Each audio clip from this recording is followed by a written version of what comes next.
Stefan Verstappen, welcome back to the program. Well, thanks very much for having me back on, Russell. Much appreciated. Haven't had you on the show in about a year. You've just released, early December, a new YouTube video, How Does It All Go Down? Going viral. I think today has something like 94,000 hits. Describe the video and why you think it's going viral. Well, the video is basically me narrating a story I wrote. So there's not really any visuals to the video. It's, just put it on and listen to it. And I did that for a number of reasons. First of all, I want you to engage your own imagination. So I don't want to run pictures in front of your face. I'd rather you just listen to the story and then imagine it for yourself. And I think maybe that's why it's so popular, or why it's been getting so many views. And the story is about a, upper middle class American family living the American dream. They got it all. They got the house, they got 2 cars, they got the kids, they got a boat. Everybody has a good job. And it shows, now I've compressed it for time. It's only a 20-minute video. But it shows how quickly and how terribly things will go if we encounter hyperinflation. Now, the reason I chose hyperinflation as the scenario for the way our society will collapse is because that is one of the most common methods that the elite have used to crash a society, and while it crashes, buy up all the assets, make a lot of money, and it's very easy for them to do. It requires nothing more than one of these psychopathic parasites to go down into the basement of the Federal Reserve, where no doubt there's a computer terminal, and he types in a few keystrokes, and instant presto, your currency is worth 1/10 of what it used to be, and welcome to slow starvation. They've done this before during the Great Depression. We know now that Roosevelt and the Federal Reserve bankers planned it all from the very beginning. They did everything they could to crash the economy, to starve people. I mean, they estimate between 1.5 to 6 million Americans starved to death in the 1930s. And it was all done on purpose, and it was all for the sole purpose of robbing the nation blind. And they have done that throughout history in many countries. The inflation after the French Revolution, where suddenly, inflation rate hit like 2 million %. Nobody could afford a loaf of bread anymore. People were starving by the hundreds of thousands. Crime was rampant. Law enforcement, corruption, and those people that still had daughters to sell into prostitution would do so in order to be able to, earn enough money to buy a little bit of bread and maybe a little bit of milk. They've done it over and over again. It's the same scenario that played out in the 1930s in the Weimar Republic. At that time, Berlin had this reputation for being a very sexy, terrible kind of, debauched kind of town, sort of like Las Vegas was in the 60s. But the truth of the matter was that the Germans were starving. Millions of them were starving. And many of the women, the wives and daughters, sold themselves into the thousands of brothels that had opened up so that they could earn money, so that, again, could buy a little bit of bread, maybe a little bit of cheese, to prevent their families from starving. So the scenario of hyperinflation, and we see it now in Venezuela.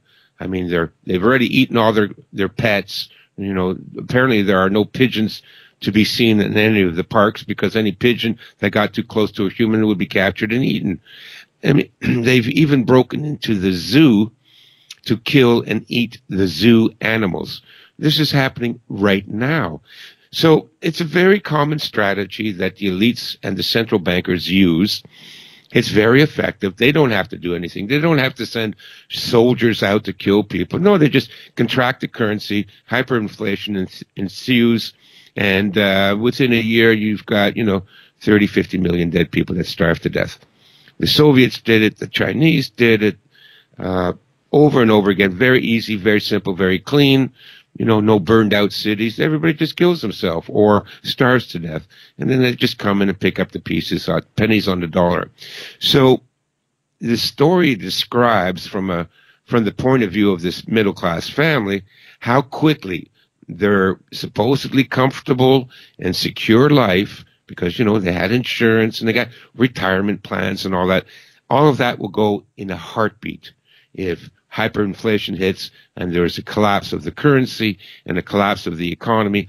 All of that is gone. You'll be down to a eat or be eaten kind of a scenario. And so that's the story of how it will go down.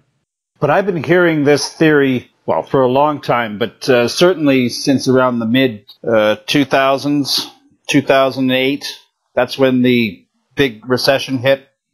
Things rebounded. Well, I was around for the Y2K scare. That was supposed to be the end of the world. To be honest with you, I never was worried at all. I didn't think that nothing bad was going to happen in 2000.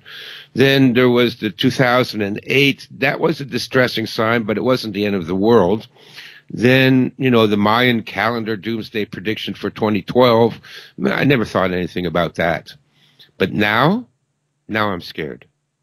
It's just, I got a bad feeling about the way things are going, and the signs are everywhere. I get emails from people all over the world, and they're all telling me the same thing. Everybody is poor. The homeless rate is through the roof. I mean, you go to any city in America, go to the nearest overpass, you'll see 500 people camped there. If you've seen those videos of the homeless camps there in LA, even, 20 years ago when I lived in Ventura, there's a nice little creek there, the Ventura River. It's only a river for a couple of weeks. And the rest of the time, it's a little creek. And because I like to explore wilderness areas, I go down there. There's 300 homeless people living there. So this has been going on for a while. The state of our countries, and here in Canada, we have homeless camps. And Canada is not a place where you can be homeless. It's too goddamn cold. People freeze to death. But there's homeless camps under the bridges here in the city of Toronto. And our Prime Minister, Mr. Dress Up, the Dancing Snowflake, is quite willing and eager to hand out tens of millions of dollars to terrorists and ISIS members and 300-pound lesbians, but veterans sleep in the cold here. So it's already happening. Well, we're seeing it here. I live in Vancouver. Of course, Vancouver's had a homeless problem for a long time, being Canada's probably warmest city, so a lot of them come here. But even in the suburbs, there are tent cities in the suburbs. Yeah, they're everywhere now. Which is exactly like the 1930s. I mean, first of all, people should understand that right now we are in the Great Depression. It's been going on for 10 years. The thing is, the mainstream media doesn't call it a depression. They don't want to get the sheep all startled. So they keep saying, well, it's a recession, it's this and that. Look, the indicators of a depression, I think there are three, I can remember two, and that is the unemployment rate and the GDP growth. So they always say the unemployment rate is, around 5%. Nonsense. It's not true. They're lying. These are government statistics, and the one thing governments are always do is lie. And I'm sure the unemployment rate is above 15%, which would be an indicator that we're in a depression. And the other one is, a GDP growth. And, well, as long as you're above 3% a year, you're doing good. But below that, or if it contracts, I mean, excuse me, do you see businesses opening everywhere, or do you see them closing down everywhere? Everywhere I go, I see empty storefronts, empty office buildings, empty malls, empty strip malls, empty industrial buildings. Certainly doesn't look like the GDP is growing to me. So you can't trust anything the government says. But I'm sure, just based on the number of homeless people, that our unemployment is way up. And so we are actually in a depression. And there's the whole phenomenon of the abandoned malls. Have you ever seen any of those videos? There's a huge one in Calgary, I believe. Yeah. there's it's a ghost town in there. There's some interesting videos on that. Yeah, I saw a walkthrough on that. It's brand new mall, completely empty. So is this depression, as you're saying, is it a consequence of conspiracy or incompetence? No, conspiracy. You see, we are ruled by psychopaths, as you know. We've talked about this before. And the psychopath's default position is, oh, I'm stupid. They'll resort to that when they're caught red-handed. So you're often asking the question when dealing with psychopaths, are they doing all this evil on purpose, or are they really that stupid? No, they're doing it on purpose. They're not that stupid. So this is, look, we know that there's an agenda to destroy Western society. And that's why we have the mass third world immigration. That's why we have political correctness. That's why we have feminism. It's all part of a multi-strategy or multi-pronged strategy to destroy everything good and decent and healthy in the world. That's what it is, because we are ruled by psychopaths. Psychopaths hate to see anybody happy. They hate to see you healthy, or they hate to see people in love, because it just pisses them off. They hate that stuff. And so, since our governments are controlled by these people, and the governments are apparently hell-bent to destroy every last vestige of a healthy, decent life in this country, is it because they're incompetent? No. That's their intent. That's what they're trying to do. They're doing it on purpose. What is the timeline for this? You said that we're already in the midst of the Depression. But when does the shit really hit the fan? And will we ever see the light at the end of the tunnel? Well, first of all, there's always a light at the end of the tunnel. People, they're responding to my video, some of them saying it's, and I hear this a lot, too, from people, which is really kind of weird when I try to, because I am long before there was such a thing as a prepper, there were people like me, and we were called survivalists. And, we learned to hunt and fish and live in the woods and do first aid and communicate and cook fires, build shelters, and do rope courses, So I've been doing this for a long time. And as a Boy Scout, what's the motto of the Boy Scouts? Be prepared, So I've always been prepared. And since 9/11, I've been getting more and more nervous because, 9/11 was a big warning to everybody that the people that run our governments are really out to kill us now, right? Like, it's gloves off. They're not even going to try and hide the fact that they want to destroy our society, because it was such an obvious inside job. Oh, my God, how anybody can still think it was Arabs or whatever. Anyways, I've been trying to, get friends and people that I know to be prepared, have a first aid kit in the house, have, at least 3 weeks worth of food, buy a firearm. There's nothing wrong with owning a rifle, even if it's a simple 22 caliber bolt action rifle. I mean, it's not an assault weapon, but it's the old story. You'd rather have one and not need it than need one and not have it. So, well, you're taking this a little far. I thought it was just a matter of getting a second job and getting a few mutual funds. No, because just take a look at what's happening in Venezuela. The crime rate is through the roof. And now the cops are corrupt. Mind you, that's always been the case there with Central America anyways. Well, most countries in the world, cops are most often corrupt. But even in the best case scenario where we've got the honest police forces of Canada and the United States, no, they're corrupt. Forget about it. There's a few honest cops. But even for the honest cops, they're not going to risk their lives when they're not getting paid. And if the currency collapses and the economy collapses, then even if they're getting their regular salary, it doesn't buy them enough groceries to feed their family for a day. So are you going to go out and risk your life for, a loaf of bread to protect others? No, they're going to stay home. So in that case, then who's going to rule the streets? Well, we already got a bunch of people here to rule the streets, street gangs.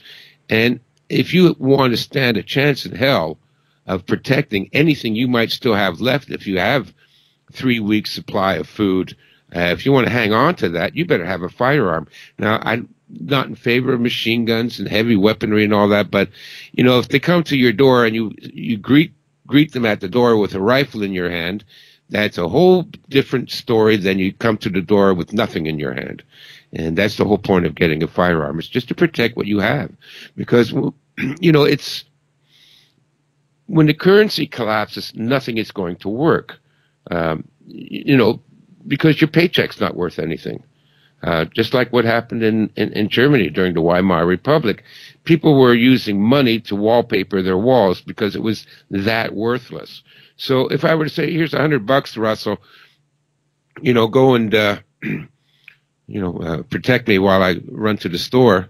I mean, that $100 doesn't buy you a can of pop. Why would you do it? You wouldn't. It's, the money, whatever money I could give you, they were bringing wheelbarrows full of money to buy a loaf of bread in Germany. So, are cops going to risk their lives? Are police, fire department, ambulance, are they going to risk their lives for nothing? No, of course not. What about this notion of hoarding gold or silver? Well, I do recommend having some gold and some silver in bullion form, small denominations. 1 ounce silver rounds is good. And as far as gold, I always buy 5-gram bars because it's easier to exchange. But for me, that's a last resort effort.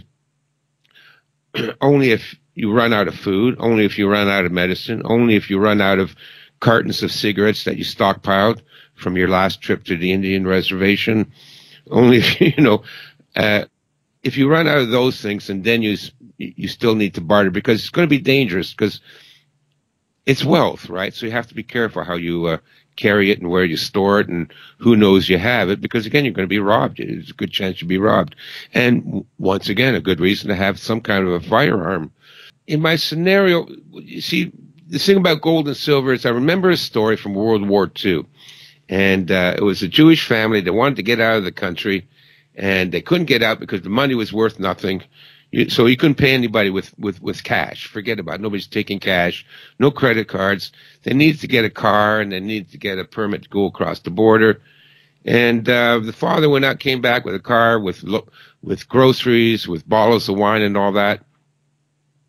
And they asked him, how did you get the car and all that? Well, he went into town, but he had gold bullion, and he sold the gold bullion. So even in the hardest of times, when things are scarce, having some, silver and gold bullion, it still buys stuff.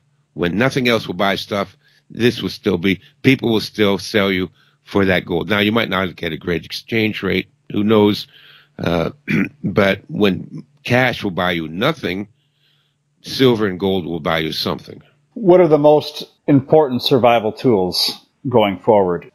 Preparation is your best tool. In part 2, so part 1, how it will go down, is really depressing because, but it's based on real history. It's based on things that have happened to me in my life, like when Dad sends out 300 resumes and doesn't get a single reply. Yeah, I've been through that, and I know a lot of people that have been through that, looking for work for 5 years. And these were qualified people with college degrees and lots of experience. It's called the 40-plus club, and it's all middle managers and executives that are 40 years older and looking for a job. Guess what? They don't hire 40-year-olds.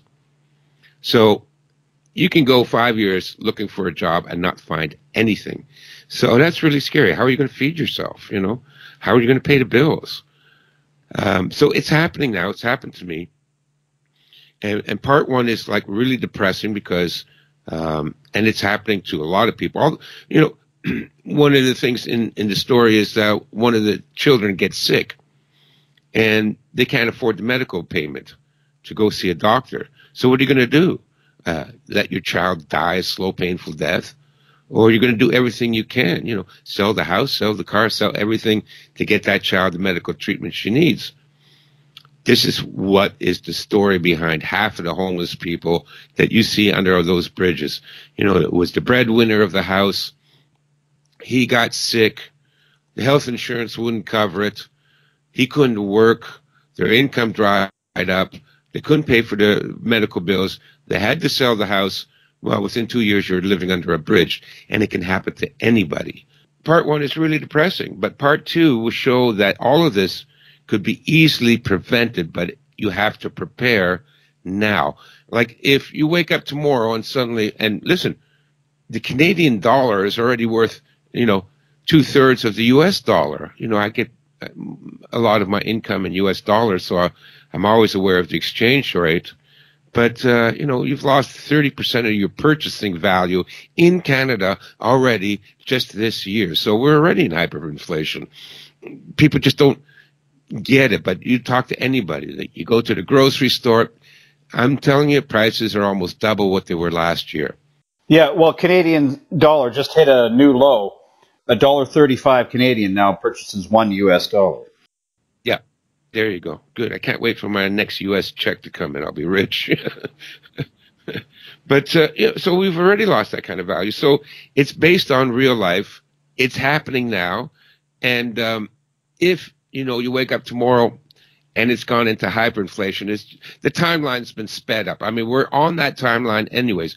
Whether or not you end up underneath the overpass sleeping in a tent in 6 weeks or this time next year, what's the difference? That's where you're going to end up. That's where we're all going to end up, because that's the way things are going right now.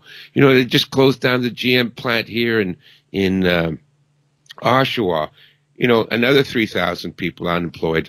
But those 3,000 people kept, another 200 small businesses going, and they'll all go out of business. And those 200 small businesses kept another 5,000 people employed.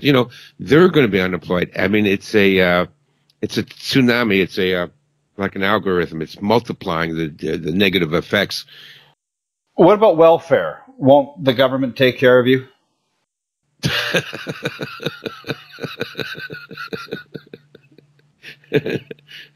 I know you know better, Russell. You're just asking on behalf of the audience, and I'm pretty sure the audience knows better too. Yeah, I could go to welfare. I looked into it. You know what they would pay me, a 62-year-old single man? They would pay me $452 a month. It doesn't cover my beer bill for a week, let alone rent and food. I mean, it's pathetic. You can't live on $400 in this country, for crying out loud. We got one of the highest cost of livings in the world. It's ridiculous. 2 years ago, what scared me, I'll tell you another thing that scared me. 2 years ago, I went up north here, and it's for our listeners in the States and that, it's quite common for us to, most of Canadians live within 100 miles of the U.S. border. So in the summer times, we'll go up north, and it's called cottage country. And there's a lot of small towns, and we'll go hunting and fishing and camping and canoeing and stuff. So I went up north to, a few of the small towns that I used to go to. And in the old days, it was wonderful. The cute towns with a little local bakery and, a 1950s era diner and a small movie house and a grocery store, with the plank wood floors and it was wonderful. It was very quaint and like from a bygone era. Now, 2 years ago, I went back to some of these small towns, and it's like The Road, the movie The Road. It's like post-apocalyptic. Most of the stores are closed down. The little bakery's long gone. The little movie theater's all boarded up. The grocery store, they're gone. There's probably some box store out by the highway, like a Walmart or something like that. But all these little towns are gone because all the industries that supported them are gone. A lot of them were mining towns. All the mines are shut down. A lot of them were like lumber towns, with lumber mills, and that's all gone down. So there's no work there, and people are out of business. Half the town is boarded up, and even more frightening is when we drove through the suburbs. I'm not kidding. Every third house had a for sale sign on it. So like everybody's trying to sell their house, trying to get out because there's no work, there's no money. And, I'd go into, I'm a pretty glib guy. I can make friends. And I would go into the coffee shops and into the small businesses, and I'd sit down and start talking to them, and I'd say, look, this place looks so empty. What the hell happened, And they would tell me this story. One of the stories was the hydro prices went through the roof here. This Kathleen Wynne, this lunatic, made some deal with the hydro company, lost $1 billion, and suddenly the electrical bill, it's tripled to such an extent that people can't afford to heat their houses because they're on electric heat, maybe, and so they had to move because they can't afford the electrical bill. So all these things in the video are happening now. Here in British Columbia, in all the northern towns, Greyhound no longer services them. You can't even get in and out to commute to work. You're forcing the population to move, as you said, close to that border. There's nothing up there. Yeah, well, we know they're forcing us all into the big cities. They don't want nobody living in the rural countryside enjoying what might be a decent life. Forget that. Into the big prison camps called cities. The video you put out, how it will go down. And by the way, to the audience, we're going to play that video at the end of this. Go right ahead. You have my permission. Hyperinflation has kicked in. The price of everything has tripled, from gas to a loaf of bread to medical supplies. You've lost your job. How do you survive? It's a very depressing video. It's story. It's an audio. I put it up on YouTube, so it's easier to find. But it's just me telling a story. It's depressing as hell because it's also so true, and you can see, when you hear the story, how easily you can get trapped and then not be able to escape. How the hell do you get out? You can sell everything you own. It won't be enough. You can sell the house. What if the housing prices drop and now you're below the mortgage? That's happened a lot of times. I knew a lot of people back in the mid-'80s when the housing prices dropped. All these people that were buying houses, and well, suddenly their house was worth less than their mortgage. I mean, it took them 20 years to pay off their mortgages after selling everything they owned, So that stuff happens. So how do you get out of it? Well, to be honest with you, it's too late. You can't get out of it. Once this kicks in, we're in a slow burn now with the hyperinflation. Everybody's struggling like crazy, but, well, you can still buy some food. Just you can't buy a lot of it. And, you can still maybe pay for the hydro, but, you better keep those lights turned off and use candles once in a while, right? But if this were to speed up a little bit, man, you're doomed. You can't escape it. So the only way to survive it is to prepare. Now, I think we might have at least 3 months and as much as a year before it goes into hyper. And in which case, in 6 weeks after people will be gone, they will have starved to death or committed suicide. And or been murdered by roving gangs looking to get their stuff. But you have time now. It's being prepared ahead of time. And one of the most important things, and this is all going to be explained in part 2. So part 1, yeah, really depressing. Part 2, I hope to finish it on Friday and upload it Friday night. But part 2 will explain how all of this could have been prevented. And it's really not that hard. The only thing is you got to make some sacrifices now. Like I got a friend. They got daughters. Each of the daughters wants a new smartphone. You're looking at $1,000 a piece. So they're going to blow $3,000 on smartphones for Christmas. What I would say is keep the old goddamn phone and take that $3,000 and buy a year's supply of food and a rifle and maybe some flashlights and a shortwave radio. If you do that, your chances of surviving already improve, 1,000%. But no, they're going to buy the stupid smartphones, and they're not going to buy the, the food. Look, I've warned you. I tried to tell you, and if you don't get it, then I can't help you. But if you think a smartphone or some fancy goddamn Christmas present, that is going to be in the garbage next year is more important than buying an insurance policy, because this preparation is insurance. It's the same as life insurance or health insurance or car insurance, except it's better than any of those insurance policies, because if you don't need it, you still have the value there. Let me give you an example.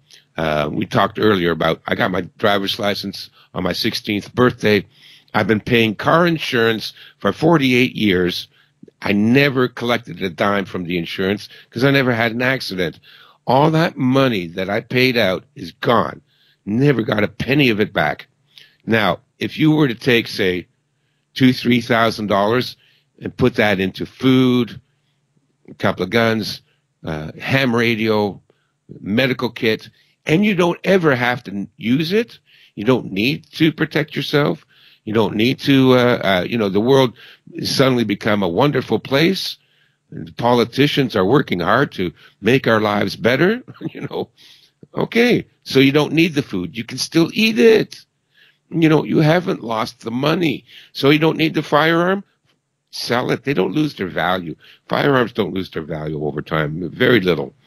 And you don't need to use the ham radio as a call, and in case of an emergency, then sell it. The value is still there. So it's an insurance policy that if things go really bad, it will save your life. I mean, health insurance and all that, it only pays after you're already sick or dead. This will save you before you get sick or dead. And if you don't use it, you still have the value there. So I really don't understand people that still think, they can spend all this money on Starbucks and fancy Christmas presents and, fashions and another pair of shoes, okay. But they don't have a radio. They don't have a first aid kit. They don't have 2 weeks worth of food. I mean, it's beyond me how people can live like that, because to me, that's more important than anything else, because that will save your life. So it's getting ready now. Where's the army in all of this? If chaos ensues, if people are selling guns to make ends meet, surely there are tanks on the street. It'll look worse than France does now. Well, yeah, but the army's not going to do anything. What are they going to do? Feed you? They're going to come and take everything you have. Well, that's part of the strategy, again, that I'll be explaining in part 2. One of the things is when this all goes down, you have to be really shrewd and cunning.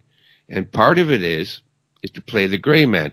For example, if it all starts to get that bad, okay, where they're thinking of bringing the army out, what I would do is trash my house. I would break all the windows. I'd board them up with plywood. I'd drag a bunch of furniture and garbage, pile it out in the front yard. I would use a spray can to use the international symbol for urban search and rescue teams, that they paint the house, right, the door, and there's a symbol, and I would paint the symbol on there that would indicate that the house has been searched and 3 dead bodies were found. So that when the military, who understand these USAR symbols, USAR, urban search and rescue, would look at the house and see that it had already been searched, right? And since everything already looks like it's been broken into and looted, with the garbage in the front yard and the furniture and the bags of, clothes and the broken windows, there's a lot less chance that they're going to come in and search. Plus, I would hide all my stuff in 2 different spots. I would put 80% in one area, a false wall, buried in the backyard, something like that. And I would hide 10% in a place that's also hidden. But if the army comes in and starts gang raping your wife until you reveal the location of your food, and unless you think that's a long shot, just look at what happened during the Holodomor in the 1930s in the Ukraine under the Soviets. That's what they did. They gang raped these guys' wives until they revealed the last 10 pounds of rice that they had buried in the backyard. So if they come in and they start gang raping your wife, then show them the 10% cash, and then they'll think they got it. And especially since your house looks like it's already been looted. So, that's all I can say. I mean, these are tactics and strategies that would probably be okay, but it's not going to be 100% foolproof. And ultimately, depending on how bad it gets, your survival is a luck of the draw. It sounds to me like the prevention here would be to run to the hills, move to the country, get away from the inner cities. No, I disagree with that. I think it's actually absolutely the opposite. And that's what everybody thinks that too. Oh, well, we'll just head out to the country. There's so many problems with that. First of all, how are you going to get out there? The military will have set up roadblocks. You won't be able to get out of the city, trust me. If you could get past the roadblocks, where are you going to go? Do you have a farmhouse in the country? I don't. But let's say you get past the roadblocks, you have enough gas, you can get out to your farmhouse in the country. They will come after you before they will search the inner city. And the reason I know this is, again, that example of the Holodomor. When the Soviets starved the Ukrainians, they sent soldiers to every farmhouse in the country. And they sent them there first because they knew the farmers had the food. So, first they, of course, looted the grocery store in the towns and cities. But after that, they went straight for the farmhouses and they caught everybody. Nobody escaped. They went to every farmhouse. They knew because they would go to one farmer, they would torture him, steal all his stuff, and then they would say, well, where's the next nearest farmhouse? And he would give it up to them because they're gang raping his wife and they're impaling his children. This is what military does. So even these farmers that lived way out in the woods in the Ukraine, they got targeted first. Another reason, during the Great Depression in the United States, up to 6 million people starved. You know where the greatest number of casualties were? In the farmers, among the farmers. They went after the farmers during the Great Depression too. And that's why, you read about the Dust Bowls and the the book Grapes of Wrath. I mean, they went after these people just as, and there's fewer places to hide in the country, Yeah, you can run into the woods or something. Eventually, you got to go back to the farm, and there's no food there, and then you're stuck in the same position as everybody else. You're going to starve to death. And all these people, these preppers and all that say, oh, I'm just going to go into the woods. And, oh, yeah, okay, please. I know about 2 guys that could live in the woods, and these guys are hard. They know how to hunt and trap and skeet, and I mean, shoot bow and arrows and whatever. These guys are really tough. 99% of the people, you go out in the woods, you're going to starve and freeze to death in a month, especially here in Canada.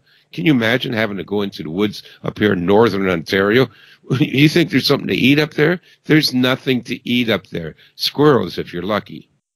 Tools, items, tangible things that we can own to survive. Give me 3. Food, medical supplies, and radios. In this scenario, the phone gets cut off. They can't pay the phone bill. So now they got no communication. There's no way to contact family members. There's no way to find out information about what's going on in the world. No TV, no cable. I have tried during emergencies to tune into emergency FM and AM radios. They told me nothing about what was going on. It was only when I got out my ham radio and I tuned into what's called the emergency trunk line, which processes messages from police, fire, and ambulance.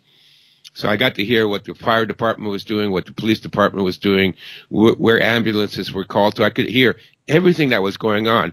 I knew in a couple of minutes which roads were closed down, what areas were flooded, who were stuck in elevators, where the police were deployed. But you got to get off digital. Yeah, no, this is analog. You got to go analog because they can flip of a switch. They can turn off the digital of anything. Absolutely. So a radio. I mean, for me, what I really hate is being in the dark. So let's say that the power goes out right now where you are, and it doesn't come on for like a month. So now you got no cable, no radio, no TV, no cell phone, nothing. What the hell happened? How would you know? Go buy a newspaper? You would have no way of knowing why the hell the lights are out. Get on the phone. The phones don't work, Radio broadcast. I've listened to their broadcasts. It's lame. I wouldn't believe anything I heard on public broadcasting. Nothing. It's mainstream media. You can't believe a word they say. So how would you know what's really going on? The only way to know is to have a ham radio and to tune in to the police band. Tune into the, or you can also, listen to other ham radio operators from all over the world that will be broadcasting reports about what's happening in their area. So you would have a very, information is key in a survival situation. You want to know what's going on. Is the power out because there's a giant tsunami headed your way and you better get your ass out of there? You wouldn't know, right? So you need the information. And the only way to get that is through the old analog method, which is ham radio. Food, water, shelter, clothing, heat. Yes, so food, at least 3 months supply.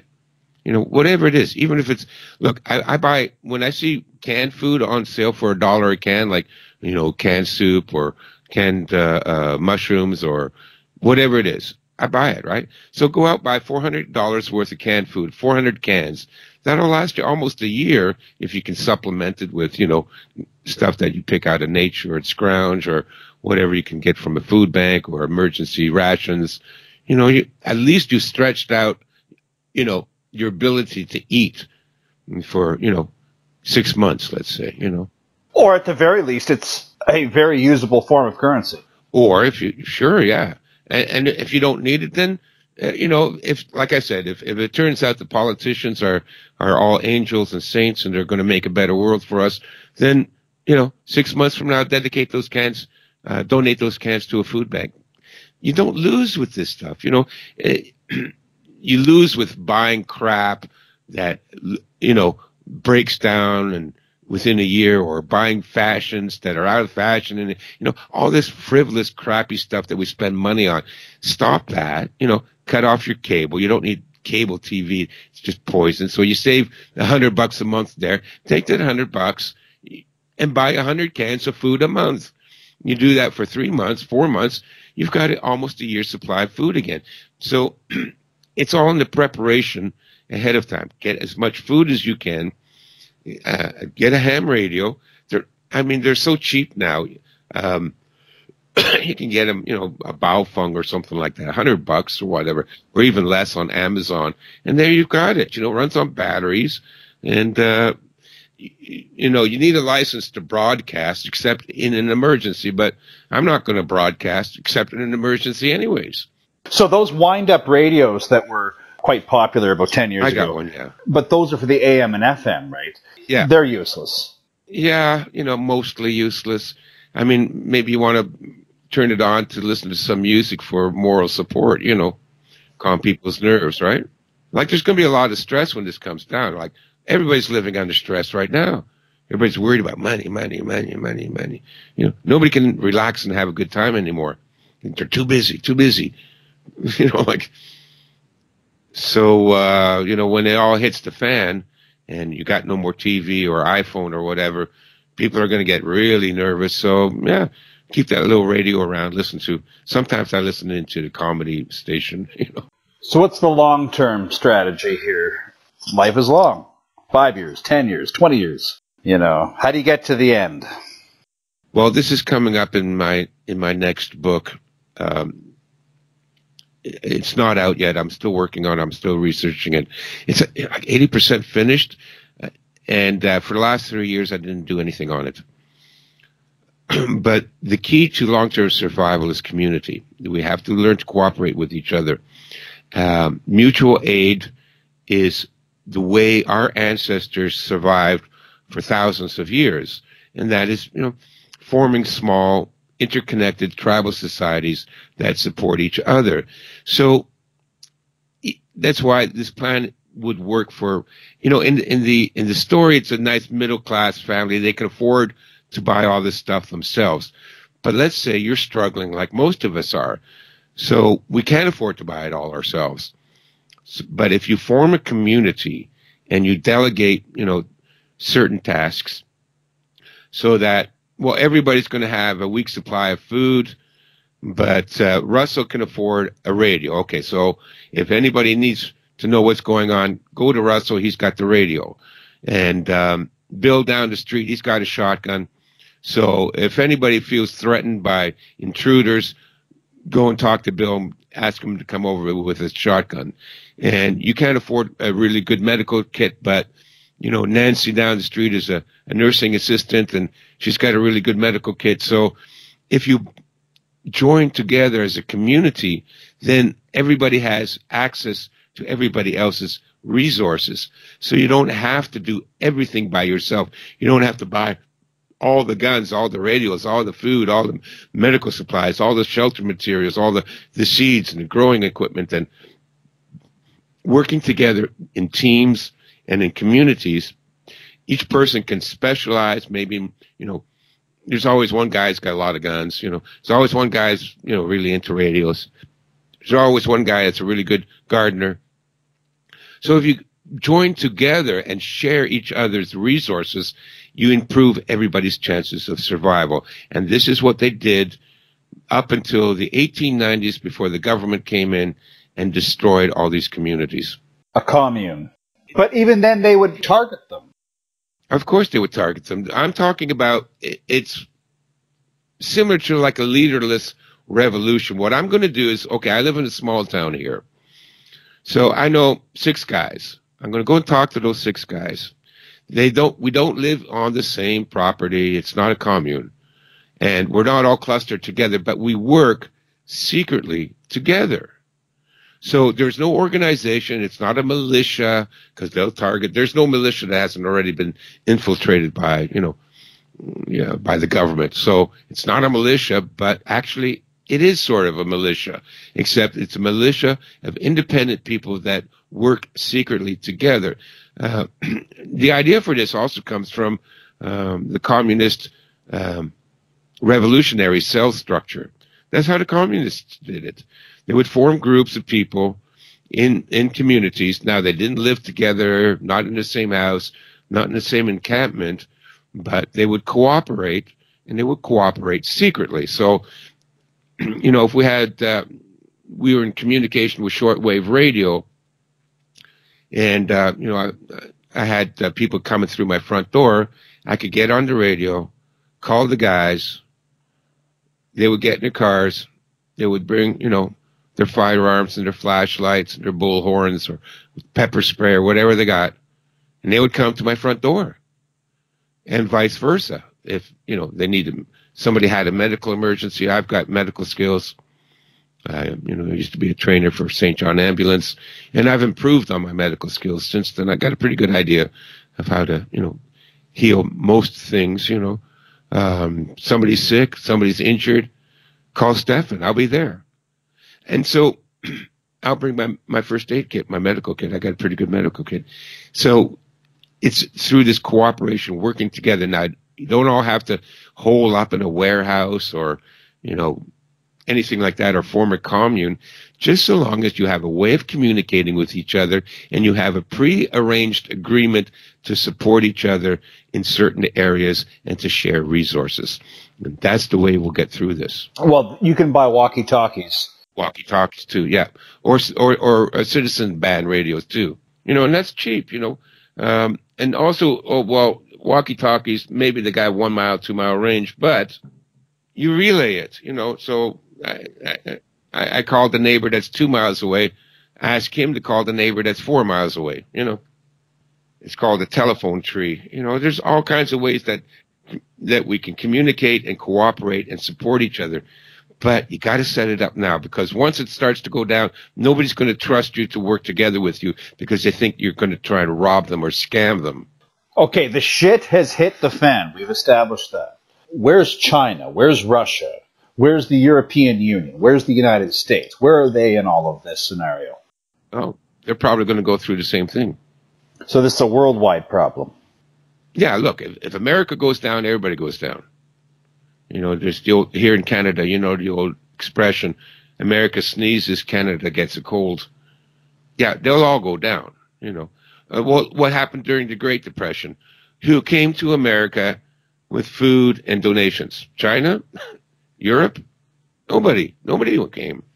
Americans were on their own. Same thing in Canada. Did Britain come and bring food rations to Canada when we were going through the Great Depression?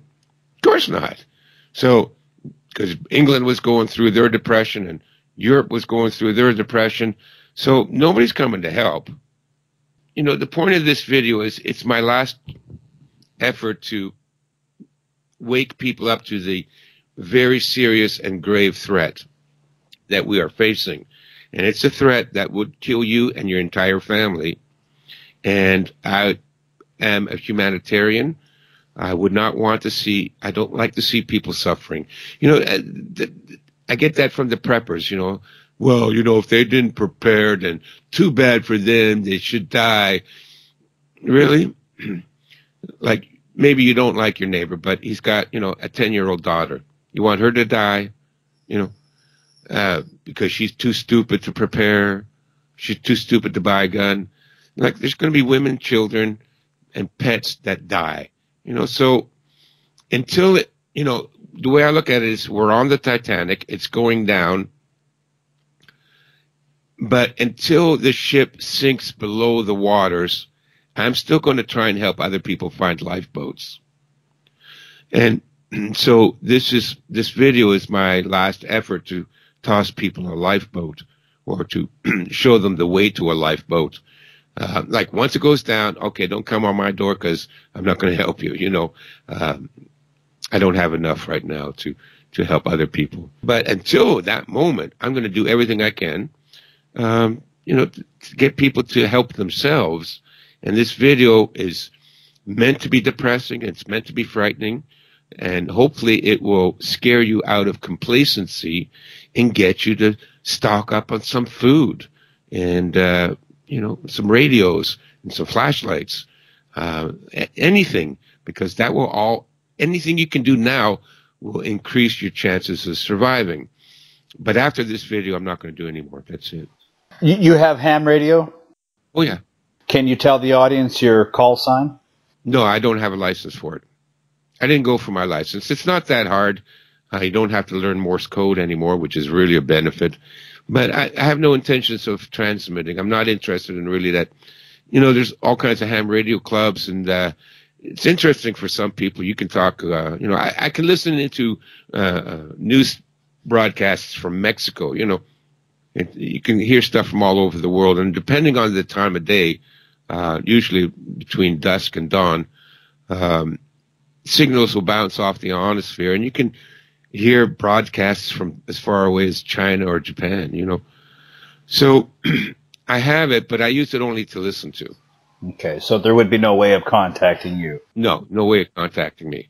But when you form a community, that's one of the things you have to do is designate a frequency that you will all operate on. And the powers that be cannot shut that down. That's analog. No, they can't shut it down. They can jam it, and they can listen in, and they could also track you using you know, but you would have to be on it a long time, and they would have to have, I don't know, well, they probably still have some of these tracking antennas, you know. They have to triangulate to know your location. And, you know, so, well, you know, you use it to transmit messages, and you can even use code, and then they're completely screwed. They won't find you, and they won't be able to hear what you're saying. It's Christmas, Stefan. You're scaring the kids. It's a Christmas Carol because in A Christmas Carol, you know, the ending is really bad, right? What's Christmas future? Scrooge is dead. Nobody loves him. He's an asshole. He's gone. He's dead. Except they can go back in time, and Scrooge can get a second chance. So that's what I'm doing for Christmas. The end of this story is just like the end of Scrooge, except it's not really the end yet. We can still change it. We can still go back, and we can work together with our neighbors and with our families and build communities and prepare and support each other, and then we can have a happy Christmas next year. Well, Merry Christmas, my friend. Your website and books, you know, one of the nice things is that we have this conversation, but you're not selling survival kits. You're not selling seeds. This is not about promoting. No, I don't have anything. I got the best book to buy is The Art of Urban Survival. which is, a Boy Scout manual that will cover all these scenarios, everything from crime and violence to martial law and riots and even war and pandemics and things like that. So it's a very easy to read book, must have in your collection, The Art of Urban Survival. I also got the 1890 Encyclopedia of Household Knowledge, 2-volume set, 1,200 pages. This is a book that was published in the 1890s that tells you how to do everything. It's unbelievable what people did, and they made everything themselves. And if we are out of electricity for a period of more than 6 months, we'll be back in the 1890s. So it's good to know how to distill liquor, how to make perfume, how to waterproof clothes, how to grow a garden, how to raise sheep. It's all in there. So, and then my last book, The Way of the Warrior, it's a good book to have because what's coming, you need to be strong, you need to be level-headed, you need to be brave. And because without those qualities, then all your supplies and, won't do you any good if you're too frightened and too fearful and too weak to implement it. You got to be able to implement these survival strategies, and it requires, a bit of guts. You're gonna have to tough it out. So those 3 books are, Art of Urban Survival and The Way of the Warrior. That's all I'm selling, and it'll make you stronger, and it'll show you how to survive this. How to Survive the 21st Century with Stefan Verstappen. I just released that the other day on my channel, and it was a marathon of our interviews. One of the comments you made really stuck with me, and that was, if you were in a fight, would a guy like Trump have your back? He wouldn't have your back. He might put a knife in it. Does any of this hyperinflation have anything to do with him? No, it's got nothing to do with him. Listen, all these, presidents and prime ministers and all that, they're just sock puppets for the people that really run the world. So it's got nothing to do with him. It's the central bankers. That's, they own everything, they control everything, and if anybody can crash the economy, it's them. So no, it's not going to be Trump's fault, but he might be the scapegoat for it all. I kind of suspect that he was allowed to become president only to use him as a scapegoat. A patsy at the 11th hour. The bankers will crash the system, and the whole world will say, see, it's evil white men that did it. So when I asked you before, is it incompetence or conspiracy? They'll be able to say it's incompetence. It was Trump. He didn't know what he was doing. Yeah, no, I wouldn't buy it for a second. So the excuse is already in place. That's what I think. I think he's a scapegoat. I mean, it was the same thing with FDR.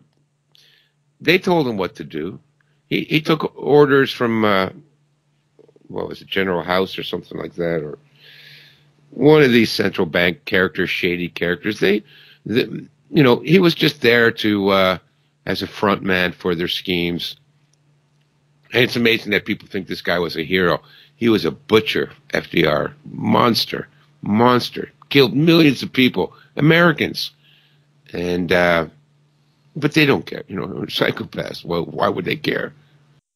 For the audience, we're going to play part 1 of How It Will Go Down. For part 2, go into YouTube and search for Stefan Verstappen. You'll find his YouTube channel there. And hopefully, by the time you're listening to this, part 2 will be released on around the same day. We're not sure. Yeah, hopefully. Part 2 is going to be called How It Will Go Down, Part 2, If You Were Prepared. And I know people like the drama, but it's all about the solutions, ultimately. Well, that's why I put the first part out there. I want to scare people. I want you to be scared a little bit. Maybe this will get you up off your butt. And then part 2 is, look, it doesn't have to go down this way. But the key to all of this is really, truly, and it's in my video, Historical Cycles, Are We Doomed to Repeat the Past? And I go through the historical cycles, and the very end of the video is, well, what did people do to survive? And the solution was form communities, work together, cooperate. Um, but, you got to understand that the powers that be have been attacking us on specifically those areas. We don't have a country. We don't have communities anymore. We don't even have families anymore. It's, this poison of our modern culture has driven us apart from everything. We have to fight against that, cooperate, share, care about each other, and that'll get us through it. Stefan Verstappen, always a fun guest. No, you're a great guy. I mean, I don't always enjoy talking to my guests. I won't say the ones that I don't enjoy, Marshall Masters, Mackel. So it's always a pleasure having you on the show. Part 1, How It Will Go Down by Stefan Verstappen, starts now. The following story is based on true events that have happened in the past, are happening right now all over the world, and will happen to you soon. While the story is terrifying, know that each of these disasters could have been prevented. This is how it will go down for most people, but it doesn't have to go down this way for you. In part 2, I will tell this story of what this family could have done to prevent all of these terrible things from happening. Let's say you are the perfect family living the American dream. Dad is an electrical engineer with a 6-figure salary. Mom is a nursing assistant, and they have 3 kids, 2 girls, 15 and 12, and a boy, 7. They have a cat named Fluffy and a dog named Betsy. They live in a nice home, in a nice neighborhood, and the value of their home is well above the mortgage they have on it. They have health insurance and 2 pension funds they contribute to. They also own a BMW, a minivan, a motorcycle, and a small powerboat in the garage. Week 1. One day, Mom drives to the local mall to pick up some groceries. The first thing she notices is that a quarter of the stores in the mall have shut down.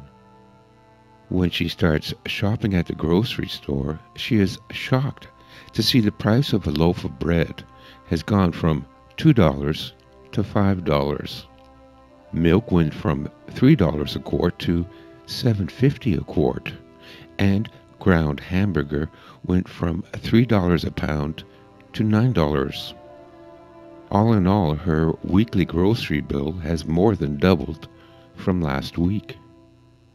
At dinner that night, Mom tells Dad about the rising cost of food, but Dad has some worrying news too. The company he works for is planning to lay off 20% of the workforce. Not to worry, Dad has seniority, and he won't be one of the employees that will lose their job. They turn on the TV and the nightly news tells them that the stock market is booming, but due to trade tariffs, the cost of living may go up by 3%. The next day, Dad gets the utility bill, and his jaw drops when he sees the monthly electrical bill has gone from $300 a month to $1,200. On the way to work, he stops at the gas station to fill up and is again shocked to see the cost of a gallon of gas has gone from $5 per gallon to $15 per gallon. It cost $400 just to fill up the tank. That night, Dad does a budget and realizes that their monthly expenses now exceed their income. They need to tighten the belt, and so the first thing to go is the eldest daughter's music lessons, then middle daughter's dance lessons, and also Junior's karate lessons. Dad cancels his membership at the tennis club, and Mom cancels her membership at the Pilates studio. Also, no eating lunch at the cafe, and no more coffees from Starbucks. To save on the electric and gas bills, they need to keep most of the lights turned off and the heat turned down. Everyone will need to wear a sweater in the house. Also, Mom and Dad will have to carpool to save on gas. Dad will drop Mom off at work and pick her up after he gets off work. The next day, Dad learns that the company plans to lay off another 30% of the workforce. Everyone at the office is tense and nervous. Dad still has seniority, but just to be on the safe side, he starts to send out his resume. What Dad doesn't know is that there are 50,000 other electrical engineers also sending out their resumes, and most would work for a lot less money than Dad is currently earning. Week 2. The next week, Mom goes to buy the groceries, but discovers that the mall is closed. She drives through town looking for a grocery store that's still in business, passing storefront after storefront that have been closed down, with plywood over the windows and for lease signs everywhere. She finally finds a store still open and goes inside. Half the shelves are empty, and bread now goes for $25 per loaf and milk at $50 a quart. Mom can barely afford a quarter pound of ground hamburger and a half a dozen packs of instant noodles. Mom also buys a couple of cans of cat food, figuring if she mixes it in with the noodles, no one will notice. At least it will be enough to feed the family for a few days. When she exits the store, she is confronted by dozens of women and children begging for food. Mom rushes past the beggars with her small supply of groceries and notices groups of men lurking in the parking lot. Mom ducks down between the cars and carefully makes her way back to her car, gets in and speeds away, with men running down the road after her. That night, there is a banging on the front door. It's their neighbor Bob from 3 doors down. He's begging for food. He tells them he's been let off and his family hasn't eaten in 3 days. He's wild-eyed and desperate. Mom scoops a bowl full of noodles and cat food into a baggie and gives it to him. "That's all we can spare, I'm sorry," she says. Later that night, they hear a gunshot. Bob has committed suicide. Dad decides they need to sell the motorcycle, the boat, and the extra car. But everyone is selling, and no one has money to buy. He sells the $15,000 motorcycle for $200. The car fetches $250, and no one wants the boat. Not enough money to even buy a week's worth of food. The only thing that still has some value is gold and silver. They go through Mom's jewelry case to find anything with gold or silver in it. Mom hands Dad her engagement and wedding rings. Dad decides they also need to cash in their retirement plans. The jewelry and retirement funds should last them 2 months. Week 3. That Monday, Mom finds out she's been let go. The hospital where she worked can no longer afford to keep such a large staff on hand. Mom waits in the hospital cafeteria that no longer serves food all day for her husband to come and pick her up. The next day, Dad arrives at work to find his co-workers gathered outside the front doors that had been locked, with a sign in the window that simply said, "Out of business." No one was even allowed in to clean out their desks. There will be no severance pay and no pension. That night, Dad calls all his friends, business associates, college alumni, and even high school friends he hadn't seen in 20 years, asking for help finding work. Dad never received even one response from the 300 resumes he'd sent out. But the story is always the same. Everyone is being laid off, and no one is hiring. But one person told Dad if he goes to the closed-down mall and waits in the parking lot, there's a chance he'll be hired as a day laborer, doing construction or yard work. Dad left the house at 4 a.m., to walk the 6 miles to the mall, where he milled about with 80 other men until 10 at night. He did that every day for a week, but no one came around to offer any work, and Dad didn't go back. That night, there was the sound of breaking glass and yelling coming from down the street. The sky in the distance lit up from the fires started in some of the abandoned houses. There were no longer any emergency sirens. The police, ambulance, and fire departments were not responding to 911 calls.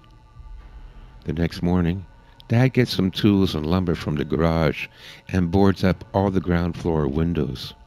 He goes in the attic and retrieves Great-Grandpa's 1911 Colt 45 that he had brought back from the war.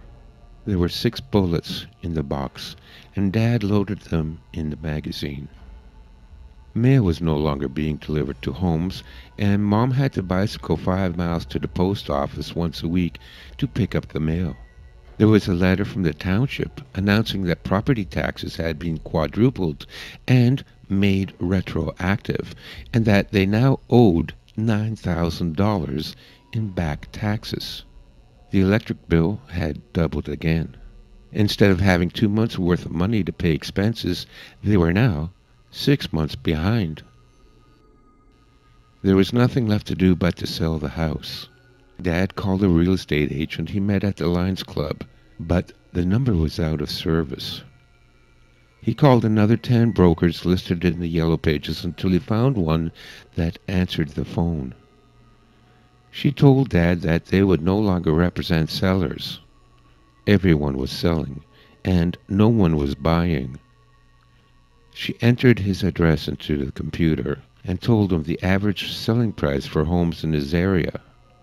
It was less than half their modest mortgage.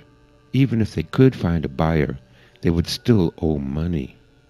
The real estate agent confided that Dad's best option was to stop paying all bills and live in the home and save as much money as they can until they are evicted. Week 4. The next day the power was cut. So were the gas and the phones. It was fortunate they had a fireplace in the den, and so they brought down their mattresses and blankets, and everyone slept in the den. Dad would stay up late to feed the fire, so they wouldn't all wake up freezing at 4 in the morning. There was no money to buy pet food for Fluffy and Betsy, and both were looking thin. Although an indoor cat, Mom let Fluffy out in the hopes that her instincts would return and she could hunt for herself. Fluffy never came back. One night the middle daughter developed a chronic cough. Mom's nursing experience told her she was suffering from respiratory bacterial infection. She needed antibiotics, but they would need to visit a clinic first. Thank God they still had health insurance. Dad siphoned the gas from the boat's tank and hoped it would be enough to drive their daughter to the nearest hospital. The hospital was packed.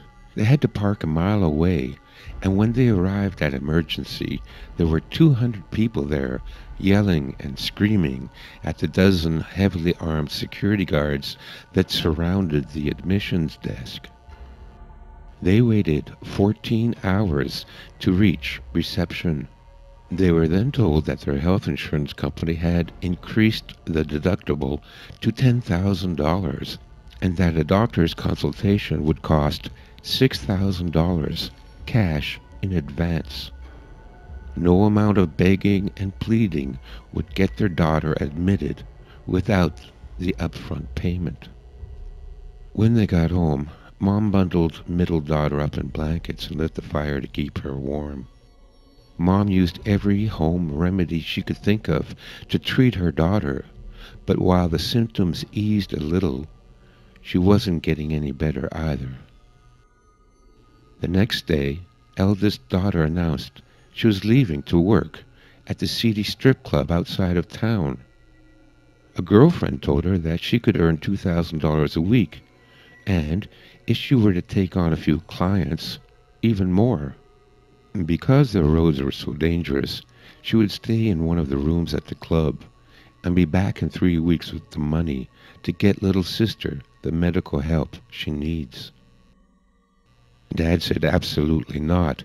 He would not sell his 15-year-old daughter into prostitution. But after much arguing and tears, Mom and daughter convinced Dad that there really was no other way. That eldest daughter was going to save her sister's life and save the family, and that everyone must sacrifice in order to survive. Week 5. A week after eldest daughter left, Dad walked down the street going door to door to see if any of his neighbors still had phone service. The once tidy and quaint neighborhood looked like a war zone. More than half the homes had been abandoned, each with a large pile of garbage and discarded furniture in the front yard. Several had been burnt down. When he knocked on the doors of those houses that didn't look abandoned, no one answered. Several times he heard movement inside, but no one answered the door. Finally, he found a home that answered the door, shotgun in hand. It was Jeff, one of the fathers he would see at his daughter's dance recitals. Jeff still had a functional landline that he allowed Dad to use. Dad first called the strip-o-rama and asked to speak to his daughter. The woman who answered told Dad that she no longer worked there, that she left with her boyfriend and no one knows where they went. That's all Dad could find out, but he knew eldest daughter would never leave the family. A sickening realization sunk in that she was probably trafficked into the sex slave trade. There would be no way to find her. Dad next called his uncle, who had a big house outside of town and whom he hoped would allow him and his family to move in with him. But there was no answer. Finally, Dad called a government information helpline, where a recorded message informed callers that until further notice, all government services were suspended, that a homeless area had been designated underneath the highway overpass, and that emergency food supplies will be distributed every Thursday. That night, middle daughter passed away from her illness. The next morning, Dad walked back to the neighbor to again use the phone to call an ambulance, but there was only a recording stating that emergency services had been suspended. Dad called hospitals and funeral homes, but there was no answer. When he arrived home, there was an eviction notice on the front door. Mom was found rocking back and forth, with her remaining child held in her arms. She was silent, her face frozen in despair. Dad buried middle daughter in the backyard. Then he loaded the minivan with clothes, blankets, and sleeping bags, some camping supplies, and what little food they had left. Dad picked up Mom and carried her to the van, with the little boy following behind. Dad told Mom that they had to be strong and survive. They still had a young son to take care of, and that eldest daughter will be okay and find her way back to them soon. But Mom said nothing and continued to stare out the window. Dad stapled a note on the front door in case his eldest daughter came home, saying, "We have gone to the overpass homeless camp. Look for our van. Love, Dad." Before they left, Dad found Betsy the dog, dead, curled up on her favorite blanket in the kitchen near her empty food bowl. He buried her next to his daughter. They drove to the designated homeless area, where there were hundreds of cars, campers, trucks, and tents under the overpass. They slowly drove along the overpass looking for a spot to park, passing dozens of open fires surrounded by people huddling for warmth. Dad cooked some instant noodles on the propane stove and put on a brave face for Mom and his son, and told them so long as they stick together as a family, everything will be all right. Mom didn't reply and continued to stare into the distance. Dad was also worried for his son, since he had become increasingly afraid and had developed a tremor, and often burst into tears and would cry for hours, and Dad's efforts to comfort him were in vain. Week 6. 3 days later, the emergency food truck arrived, and Dad was disappointed to discover that his ration pack consisted of 3 packs of instant noodles and 3 hot dogs. As he walked back to the van, he could smell barbecued meat coming from several of the campfires. When he went to find out where the meat came from, he was told it was the family dog, or cat, or a pigeon someone had caught. Dad cooked up the noodles and put all 3 hot dogs in the pot, since they hadn't eaten in 2 days. Then he took his Colt 45 and headed into the nearby ravine, determined to shoot a raccoon or a squirrel or maybe a goose. Dad walked through the ravine until dusk without even seeing an animal of any kind. Dad was determined to go out again the next day and find something to kill. When he returned to the van, he discovered that men had come while he was gone and stole his camping equipment and sleeping bags. His son was curled up in a fetal position, hiding under the van. Mom was sitting in the front seat, staring out the window. That night, they put on all the clothes they had and huddled together for warmth in the van. Mom and Dad could not sleep because of the fear, anxiety, and hunger they felt. In the early morning, a gang of armed men came to rob the homeless camp of anything of value. Some of the homeless had firearms and fired shots to defend themselves, but the gang was heavily armed and sprayed the camp indiscriminately with gunfire, killing dozens of people. A stray bullet pierced the side of the van and went through the young boy and Mom, killing both instantly. Clutching the bodies of his wife and son close to him, Dad watched the sun come up and then went to bury his family in the ravine. After he was done, he put the barrel of his Colt 45 to his temple, and his last words before pulling the trigger was, "I am so sorry." And I am sorry too to have to write such a depressing story, but it's my last effort to wake people up and warn them about what is coming. I promise part 2 will be hopeful and encouraging. In the meantime, we need to get ready, because once the collapse begins, if you aren't ready, you won't be able to escape. Please support my work by buying a copy of my book, The Art of Urban Survival. It contains most of the information you need to survive this scenario. Also, my 1-year survival calendar. If you can follow the month-by-month instructions for only 6 months, you will be well prepared to deal with the collapse. And finally, if you can spare it, donate a couple of bucks to help me finish my next book that will fill in the crucial key to survival: how to form a community for mutual aid and support during the hard times. Thank you.